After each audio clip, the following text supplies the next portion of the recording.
नेहरू गांधी परिवार के compromise story को मैं आपके सामने रख रहा हूँ। किस प्रकार से गांधी परिवार का कंप्रोमाइज मिशन चलता रहा, देश की जनता को कंप्रोमाइज कर हमेशा अपने हितों की रक्षा पर कैसे पूरा नेहरू गांधी परिवार काम किया है, मैं उसकी जानकारी थोड़ा आपसे साझा कर रहा हूँ।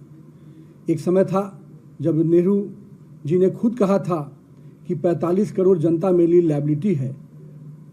इस एक प्रधानमंत्री के रूप में ये शब्द कितना बड़ा धोखा है देश की जनता के साथ, और उनका किस प्रकार से संबंध रहा विदेशी ताकतों के साथ वो हम सबको ही जानते हैं। और अभी के जो बब्बर शेर बन रहे हैं, राहुल को भी आपने देखा है कि किस प्रकार से विदेशी शक्तियों के कठपुतली बनकर वो काम करते हैं। ये जो पूरा कांग्रेस परिवार का कंप्रोमाइज मिशन रहा है, इसके कुछ अंश आपके सामने रख रहा हूँ। इतिहास गवाह है कि नेहरू जी के सचिवालय CIA और अन्य विदेशी एजेंसियों के लिए किस प्रकार खुली किताब के रूप में था। 1954 में नेहरू ने किस प्रकार से बिना किसी रिवार्ड के तिब्बत में भारत के अधिकार को चीन को सौंप दिया, ये हम सबको जानते हैं।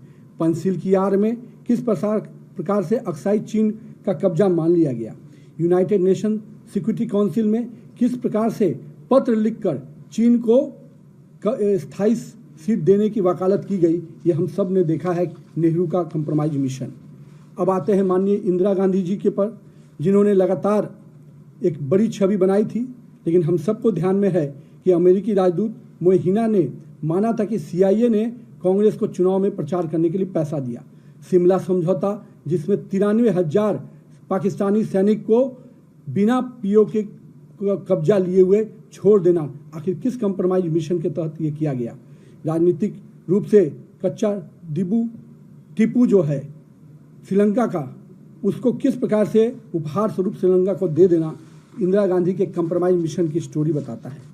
आइए राजीव गांधी के कंप्रोमाइज मिशन को देखेंगे तो आप देख सकते हैं कि रक्षा सेवा में किस प्रकार से अपने उस डील को पर्सनल बैंक अकाउंट को मजबूत करने का माध्यम बनाया गया। बोफोर्स घोटाले में स्वीडिश जांच के लिए किस प्रकार से उसको रोकते हुए अपने मित्र के लिए कोटोरोची को बचाने का किस प्रकार से प्रयास किया गया।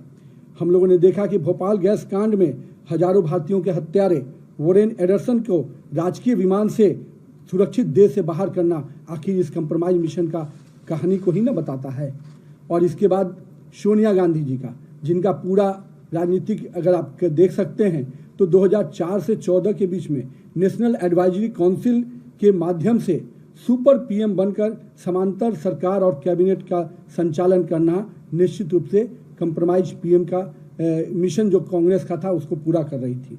और आप उसी कालखंड में आपको ध्यान में होगा, राजीव गांधी फाउंडेशन को चीन की सरकार और जॉर्ज सोरोस के नेटवर्क से फंडिंग कराना, किस कंप्रोमाइज मिशन के तहत ये काम किया गया। चीनी कम्युनिस्ट पार्टी के साथ कौन सा गुप्त समझौता किया गया, निश्चित रूप से ये उनके कंप्रोमाइज मिशन की झलक है।